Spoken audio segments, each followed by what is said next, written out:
Dozens of people are picking up the pieces today following a fire that ripped through that carport of a Salt Lake City apartment complex. Many of the cars burned down to just a frame, and 3 people are recovering from burn injuries.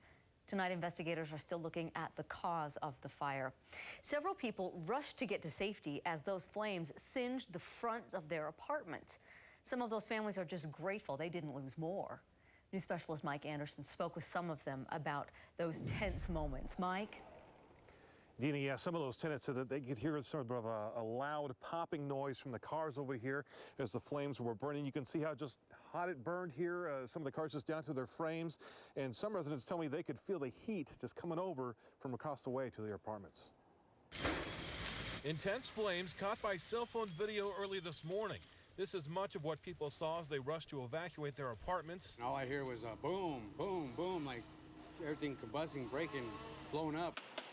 Jackie Romero says he could feel the heat up against his front door. And I heard my windows shatter. I'm like, whoa, whoa, whoa, whoa, someone's trying to break into my house. So I look, and my whole living room's just orange from the fire right here. Romero says the heat melted the door shut. Scariest thing I ever had in my life. I mean, you can see in my door, where even though it was shut, you can still see the flames trying to bark inside. He says he could hear someone on the other side yelling at him to jump out his back window. You can see the flames when I was jumping out the window. You can see it just blowing, trying to catch onto something else. Firefighters say the fire started somewhere behind the carport. In all, a dozen cars were destroyed. My son was in his apartment and he saw flames and he thought he could get to his car on time. Sandy Krieger says her son thought he could save his truck. Evidently, when he got to his car, the cars were starting to pop and burn, and he opened the car door, and that's as far as he got. Tonight, he's in the burn unit at the University of Utah Hospital with severe burns.